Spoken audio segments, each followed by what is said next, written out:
Oke, selamat siang teman-teman semua, semoga suara saya nggak kecil nih kedengeran ya. Tadi kita udah dengerin, dari teman-teman semua, praktek. Nah, saya coba mau bahas, gimana caranya mentransformasi IT infrastruktur menjadi DevOps. Kalau DevOps tuh aplikasi mungkin sering ya, tapi gimana caranya IT infrastruktur dari orang yang namanya orang storage, orang network, orang server menjadi, DevOps. Nah, IT infrastruktur sekali lagi saya ingatin, itu cuman 3, jadi cuman, server, storage, dan network, gitu. Banyak pertanyaan, apakah bisa gitu orang, network, berubah menjadi orang DevOps? Nah, di sinilah challenging-nya bahwa itu bisa apa enggak sih gitu loh, banyak pertanyaannya begitu. Karena yang biasanya ngonfig network ya hanya main di network doang, jadi nggak ngurusin server. Yang orang server ya hanya ngutak-ngatik server dan, storage saja, dia tidak memperhatikan, dari sisi network, gitu. Nah, perkenalkan dulu saya adalah, nama saya adalah Dirgantara Radian, saya bekerja di Bank BTPN Syariah, ada email saya ini, dan ada di Instagram juga, silakan kalau ada yang mau connect boleh connect ke email atau ke Instagram saya, gitu. Eee, saya hanya nggak panjang-panjang, hanya 2 agenda saya. Eee, Digital modeling konseptual for infrastruktur DevOps dan apa yang saya lakukan selama ini, di Bank BTPNS. Jadi, saya akan tunjukkan, dalam slide aja ya, pada teman-teman semua. Semoga cukup waktunya, nanti, kalau ada waktu lebih saya juga pengennya, bertanya langsung, via chat online aja, nanti bisa di-show sama Mbak Sandika. Modeling konseptualnya langsung, pertama ya kalau mau berubah dari IT infrastruktur, kalau dari ITAL ke IT infrastruktur, yang berdasarkan DevOps atau Agile, berarti kita harus enable team in new capabilities-nya, gitu. Habis itu kita harus building, pilot digital infrastruktur, supaya timnya, bisa men-support, mendeploy, infrastruktur tersebut. Nah, bedanya kalau dulu di konvensional itu ada misalnya di network ada core distribusi akses, di server ada NAS storage-nya terpisah, sekarang nggak bisa. Makanya, timnya harus, agile dan harus tidak boleh silo. Nah, kita harus bikin pilotnya, habis itu implementasi efektif komunikasi strategi kita harus jalanin. Jadi harus, sesama, orang IT infra, itu harus ngobrol, gitu. Nah, akibatnya apa? Akibatnya culture-nya berubah, shifting dari yang tadinya terpisah-pisah, silo, orang network ya orang network, kalau ada orang server ya orang server, ada problem ya saling ribut gitu, saling lempar-lempar. Nah, sekarang nggak bisa. Jadi orang server ya menjadi, developer server, developer storage, orang network menjadi developer network. Network as code, storage as code, semua di-code gitu. Nah, habis itu kita tentuin, formalize SLA-nya ke user. Kalau kita udah naik production, kita harus tentuin SLA-nya gimana, perubahannya terjadi soalnya. Nah, setelah itu kita define new operating team function and process and practices seperti apa yang kita harus jalanin. Ya, kalau kita menggunakan metode agile, kita jalanin seperti agile, gitu. Habis itu seperti tadi, kita harus monitoring gitu. Gimana cara monitoring-nya? Tadi sebelum, saya mempresentasikan, sempat dibahas juga tuh, menarik juga karena saya menggunakan hal yang sama gitu untuk monitoring, gitu. Nah, habis itu, dari perubahan itu, saya menggunakan SAFe for Lean Enterprise yang paling basic untuk menjalankan, DevOps atau Agile di tim, infrastruktur. Jadi tim infrastruktur yang tadinya dari ITAL minded, berubah menjadi, ditransform menjadi, digital, atau transformasi ke Agile atau ke DevOps. Makanya perubahannya ya seperti developer berarti kan, network di-code, ada pipeline orkestrasinya, karena jarang sering dirubah perubahannya kan di layer atas ya, di upper laying, makanya, network-nya akan menjadi immutable karena jarang-jarang berubah, gitu. Nah, saya coba di sini unjukkan sedikit bahwa kita menggunakan Kanban proses, Kanban-nya, dibikin sederhana aja. Jadi, berdasarkan sprintnya kita ambil 2 minggu, 1 sprint, di sprint terakhir kita akan retro, kita akan present, terus setiap tim akan melakukan stand up meeting di setiap hari, gitu. Habis itu kita kita maintain, sistemnya berjalan as, CD ya, CI-nya kita bikin, CD-nya continuous delivery-nya kita jalanin, gitu. Nah, habis itu kita ngapain gitu. Nah, kalau bekerja kan kita harus tanggung jawab ya. Jadi kita harus mendefine KPI kita. Nah, karena timnya baru, mau melakukan perubahan, ya kita coba deh gitu, skill assessment-nya gimana, skill matrix-nya gimana, organize training-nya seperti apa, ya kita bikin on job training lah. Habis itu di-define KPI-nya seperti apa. Nah, perubahannya terjadi gitu. Dari data center yang zaman dulu, dalam tanda kutip zaman dulu yang based on physical, ya kita berubahlah di pertengahan, mungkin di tahun-tahun zaman dulu yang tahun 90 kita masih pakai physical.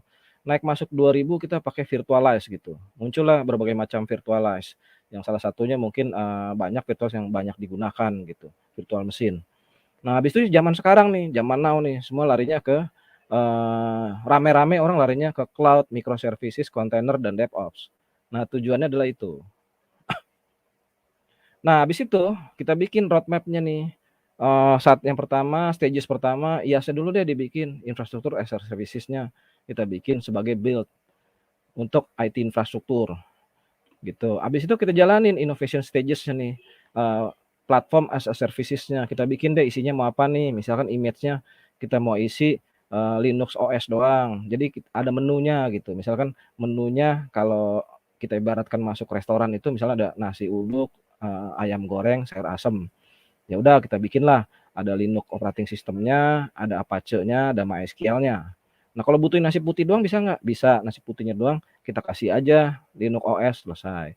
Nah, habis itu innovation association-nya di mana? Nah, ada di SaaS. SaaS-nya di mana? Tapi SaaS-nya ada di infrastruktur, bukan ada SaaS-nya di developer. Kalau developer meng-coding bisnis, aplikasi. Tapi kalau SaaS-nya di infrastruktur, meng-code menjadikan produk untuk kebutuhan IT infrastruktur, misalnya monitoring dan capacity, gitu. Nah, habis itu kita bikin roadmap-nya lagi yang lebih detail. Nah, pakai apa di level, underlaying-nya. Kan underlaying kan ada physical, berarti kan ada network, storage, dan hardware yang nantinya akan kita anggap sebagai black box, gitu. Habis itu kita naikin ke upper laying-nya. OS-nya sebagai hypervisor-nya pakai apa, gitu. Servernya kita mau naikin pakai apa nih? Nah, di level PaaS-nya bagaimana? Di level SaaS-nya gimana? Di level yang lebih tinggi lagi, kontainernya seperti apa?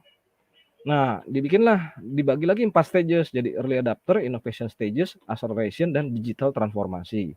Mungkin kita sering dengar, di telinga kita, mengenai digital transformasi, sering banget gitu ya, saat ini, lagi ngetren, arah-arahnya ke sana semua. Nah, isinya apa sih gitu loh, ya kan. Nah, isinya ya saya coba define ya seperti ini isinya. Jadi ya pertama kita early adopter kita lab dulu deh, bikin pakai OpenStack, kita lakukan running, kita bikin. Habis itu setelah itu kalau sudah pintar timnya, sudah jago, kita naikin bertahap gitu sampai pada saatnya sesuai dengan roadmap. eee, Kalau kita mau main di open infra, ya kita coba untuk open semuanya dari mulai hardware-nya ke software-nya, ke even di hypervisor juga kita menggunakan yang, open source.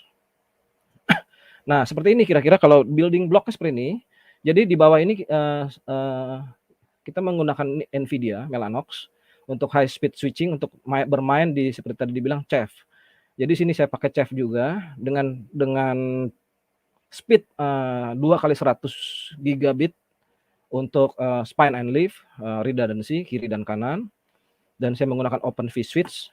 Nah, kalau yang biasa di network tradisional, ya ini, mindset-nya agak berbeda untuk lari ke SDN, semua by software yang harus dibaca, di program gitu.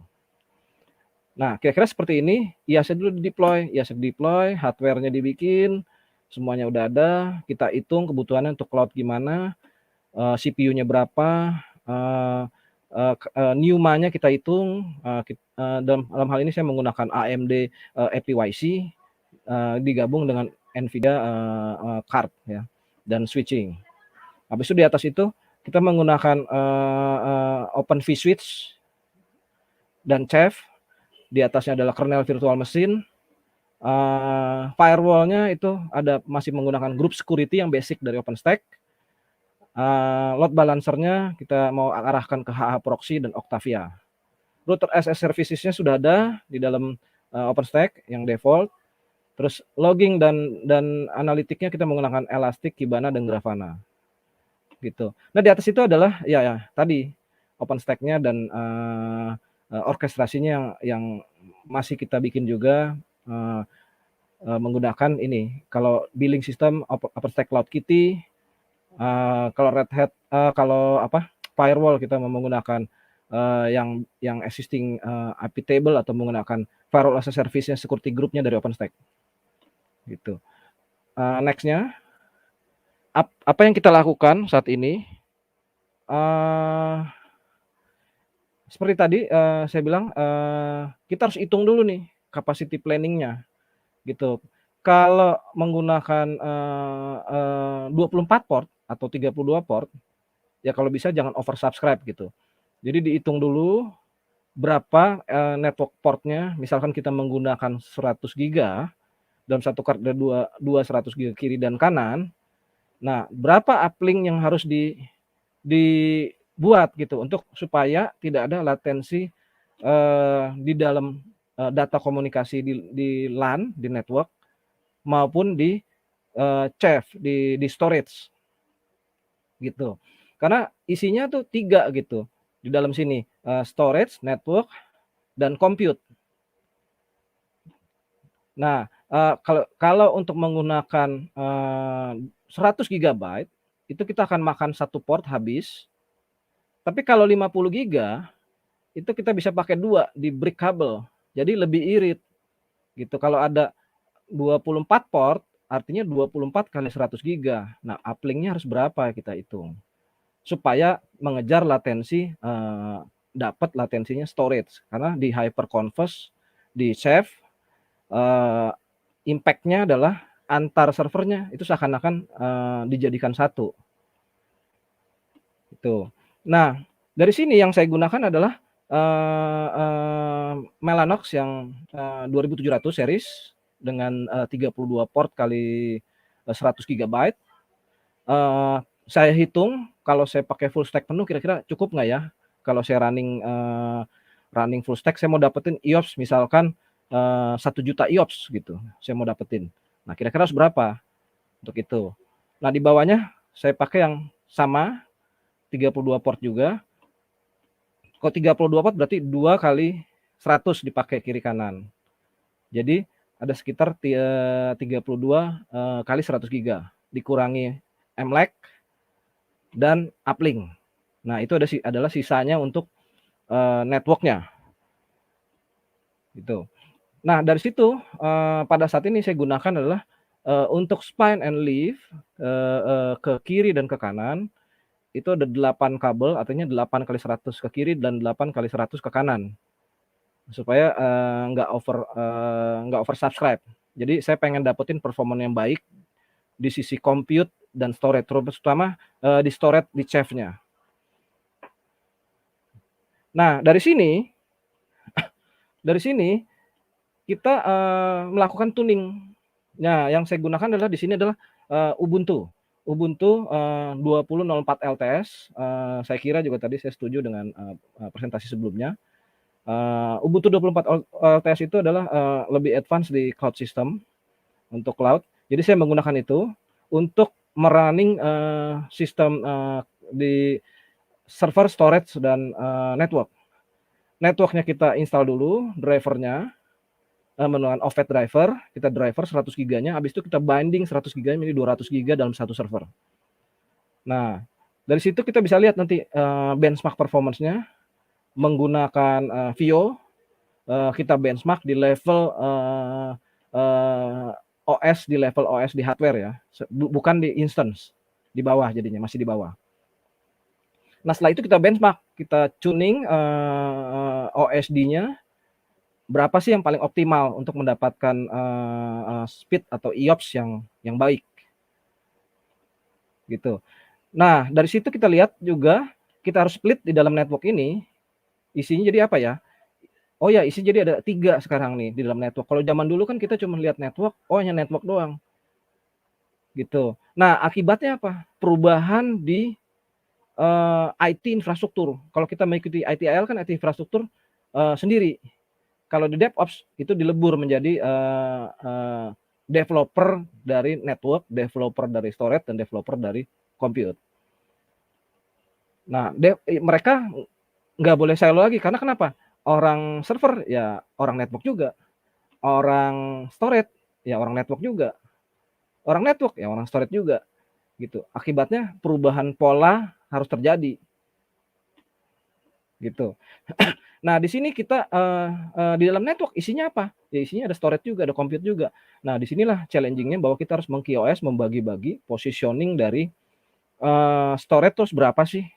Kalau kita mau menggunakan storage yang kencang, artinya kita harus menggunakan network yang kencang. Misalkan 8,6 mikrosecond untuk membaca dan menulis.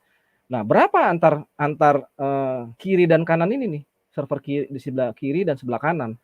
Supaya kita bisa achieve, ya kita nggak mau tentunya pada saat transfer data, oh jadi lambat gitu. Selidik punya selidik, tahu-tahu networknya yang nggak kuat. Nah, di sini kita bikinin QoS-nya, berapa yang pantas untuk ini kita tuning di level chef-nya supaya mendapatkan yang terbaik. Gitu. Nah, saya lanjut. Nah, ini contoh yang saya udah lakukan di sini. Ini barang servernya, kita tancap card-nya di sini. Habis itu kita driver di sini. Nah, inilah bedanya orang network harus mengerjakan server juga. Gitu, kita tancepin networknya, terus kita rubah tipenya dari network card yang mempunyai 2 fungsi yang awal-awal InfiniBand, kita rubah ke Ethernet jadinya. Supaya kita bisa pakai untuk yang teknologi yang gabungan antara di dalam network ada storage-nya juga. Nah, setelah itu kita define, muncullah network-nya, bukan InfiniBand-nya. Card yang digunakan adalah Connect 6X di sini, Mellanox dari Mellanox Teknologi, dan kita pakai itu untuk jalanin 2 kali 100 giga ke span kiri dan span kanan untuk nge-achieve redundancy dan bindingnya. Jadi 2 kali 100 giga itu kita binding menjadi 200 giga di situ. Nah, habis itu chef-nya kita install. Nah, inilah tadi juga sudah disebutkan oleh Pak Aji. Saya juga menggunakan chef yang sama. Orang storage kalau zaman dulu ya kita terima jadi. Nah, sekarang tuh berubah. Jadi di code di dalam Linux, jadi ya orang storage ya orang server sebenarnya bisa dia harus mengerti Linux, bukan hanya mengerti saja, tapi dia harus mengerti lebih dalam lagi cara menjalankan komen segala macam dia harus ngerti. Maka kita rubah polanya menjadi server dan storage as a services. Di code dibikin, volumenya kita tuning, kita bikin bagus, gimana cara kita dapat yang optimal di sini. Nah, untuk ini saya menggunakan 3 controller. Tadi saya lihat juga ada yang bertanya ya kepada Pak Aji juga. Saya pakai 3 controller supaya quorum isinya Cinder dan Nova di OpenStack-nya, Nova untuk compute, saya pakai Cinder, Neutron-nya untuk ke network-nya. Jadi kalau boleh lihat sini ada sekitar 256 OSD dalam server saya. Total servernya ada 8, 3 controller dan 5 compute dan 8 storage. Totalnya 8 ya. Storage-nya saya gabung di controller OpenStack-nya, saya gabungin sebagai storage juga. Ngirit hardware gitu. Nah, setelah itu OpenStack-nya juga berubah polanya nih. Gitu. Kalau dulu orang network datang ke physical network-nya terus di-config network port-nya kelihatan gitu kalau barangnya di-config. Nah, kalau sekarang kan beda gitu. Dia hanya config sekali, sisanya dia lihat nih, ada nggak port-nya? Nah, ini ada port-nya nih. Ada port-nya, ada network-nya, ada router-nya. Jadi harus dibikin port-nya. Dibikin port di mana? Di code-nya di dalam OpenStack gitu. Ada port-nya nih. Gitu, kelihatan. Dan dia harus bisa membaca log juga gitu. Jadi orang infrastruktur, orang network berubah pola menjadi orang mengcoding network, mengcode supaya bisa apa? Supaya dia bisa ngerti gimana cara mengcode networknya ya kalau di dalam OpenStack platform. Nah, di situ dia boleh lihat juga bahwa interface-nya up apa enggak. Dia lihat di sini. Oh ya, dalam lognya interface-nya up. Setelah dibikin, neutronnya kita config, kita create di dalam SDN, dicek bener nggak nih portnya keluar gitu. Kalau dulu kan kita lihat port kan secara fisik kita colokin gitu ya, ada networknya, ada portnya kelihatan gitu. Kalau sekarang kan beda, bukan lihat fisik, jadi ngelihatnya adalah software yang kita lihat lognya itu gimana, seperti itu.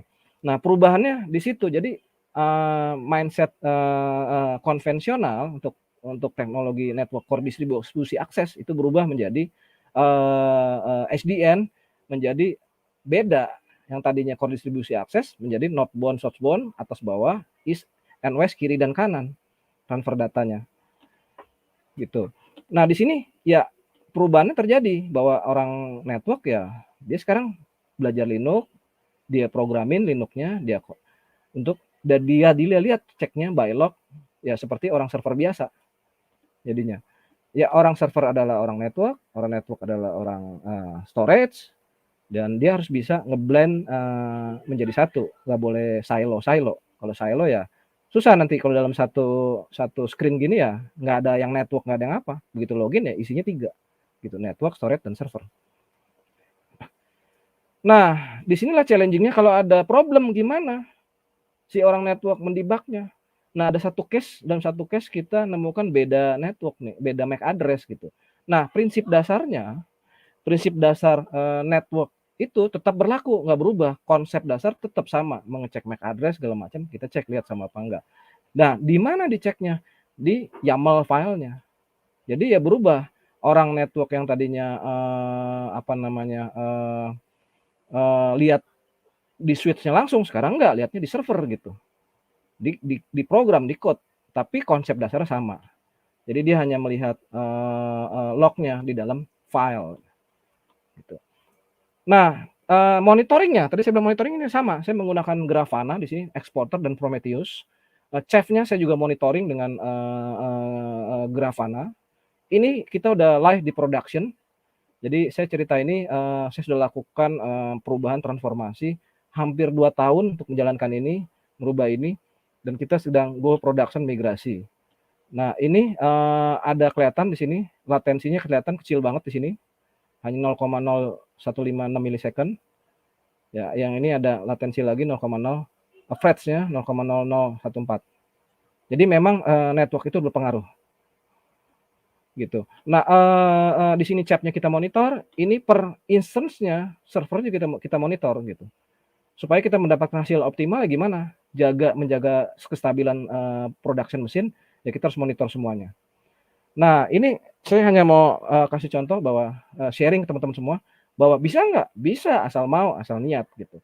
Bahwa infrastruktur dari IT infrastruktur mentransformasi menjadi DevOps, di DevNetOps, DevSecOps, orang server menjadi orang storage, orang server dan storage menjadi orang developer dari storage dan server. Demikian dari saya. Terima kasih. Kalau masih ada waktu mungkin 5 menit kalau ada yang mau bertanya bisa saya persilakan. Mbak Sandika, saya kembalikan mungkin. Oke, terima kasih kepada Pak Dirgantara yang telah memberikan pemaparannya sebagai keynote speaker pada siang hari ini. Nah, di sini ada beberapa pertanyaan, Pak. Nih yang nanya Pak Yusuf, ada 4 pertanyaan. Mungkin bisa dijawab satu persatu terlebih dahulu. Saya akan membacakan 2 pertanyaan terlebih dahulu ya, Pak ya. Yang pertama di sini adalah pertanyaannya, span and leaf pakai spektrum berapa Mellanox-nya? Itu adalah pertanyaan pertama. Dan yang kedua adalah BTPN Syariah sudah pakai OVS overlay dan DPDK belum? Nah, silakan Pak dijawab terlebih dahulu. Iya gini, yang pertama spektrum di semua chip Mellanox spektrum ya. Kecuali di open networking yang lain itu mungkin menggunakan chipset yang lain gitu. Jadi ada yang terkenal tuh kayak server kan Intel dan AMD ya. Seperti itu. Nah, kalau di network tuh yang paling terkenal tuh 2 juga sama antara Broadcom dan Spectrum. Nah, dalam hal ini, karena saya melihat, kebutuhan server, kebutuhan saya di awal, nanti mungkin banyak gitu, kita harus hitung capacity planning-nya ke depan seperti apa nih, mungkin mau banyak, mau sedikit gitu. Nah, makanya saya taruh yang 32 port untuk, Mellanox-nya, untuk SN 2700. Nah, DPDK-nya itu, saya tidak pakai gitu data plan-nya ya. Jadi karena saya lihat cukup, saya menggunakan, APYC Compute untuk hyperconverge-nya di APYC, eee dengan clocking 2 sampai 3,5 GHz, itu, saya kira saya bagi-bagi untuk, OSD-nya berapa, memorinya, CPU-nya berapa yang saya ambil.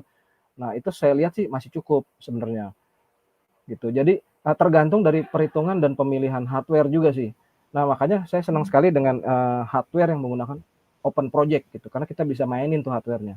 Misalnya, saya tidak mau bergantung sama vendor A gitu, ya udah saya pilih isinya.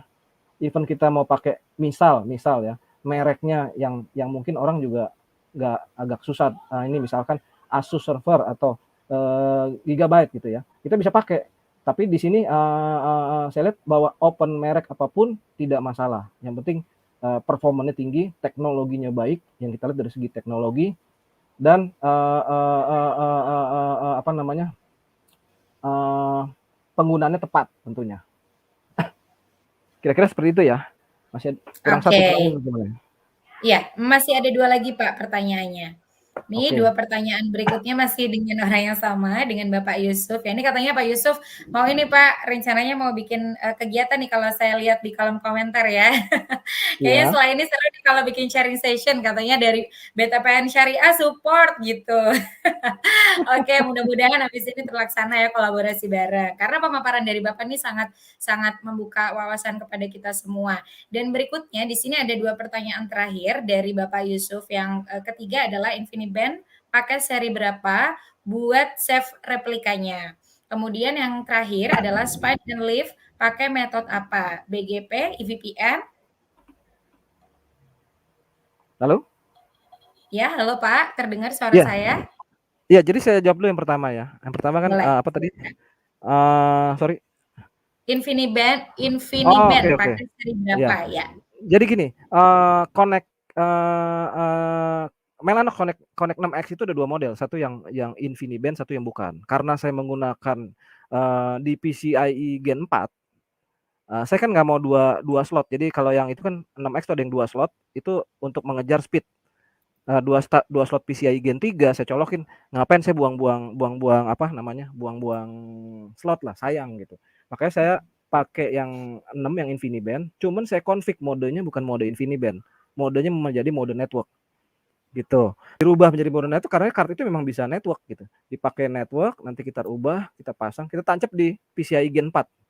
Secara teknologi, PCIe Gen 4 itu mempunyai kecepatan yang lebih cepat dibanding PCIe Gen 3. Nah, tapi saya mau irit slot, gimana caranya? Saya pakai yang single card, saya tancapin supaya slotnya saya bisa pakai yang lain. Kalau ada kebutuhan, misal GPU atau yang lain kita bisa masih tancapin lagi, gitu. Terus yang kedua adalah uh, uh, uh, protokol standar dari Spine and Leaf. Halo Pak, boleh suaranya dinaikkan sedikit lagi? Ya, Ya, protokol ya. standar dari Spine and Leaf yang saya gunakan standar protokol yaitu BGP dan VPN dan VXLAN yang running di atas VNI-nya di bawahnya BGP, atas VNI-nya saya menggunakan VNI untuk extend EVPN-nya di habis itu VXLAN-nya. Seperti itu kira-kira. Oke. Berarti sudah terjawab semua ya, Pak ya? Oke. Oke. Terima kasih Pak Dirgantara atas Terima waktunya kasih. yang telah, menjawab pertanyaan dari partisipan kita dan tentunya jangan kemana mana karena aku nggak bakalan bosan ngingetin para partisipan harus ngikutin acara ini dari awal sampai akhir. Sekali lagi Pak Dirgantara terima kasih sudah menjadi keynote speaker kita pada hari ini dan menjawab pertanyaan dari partisipan. Dan langsung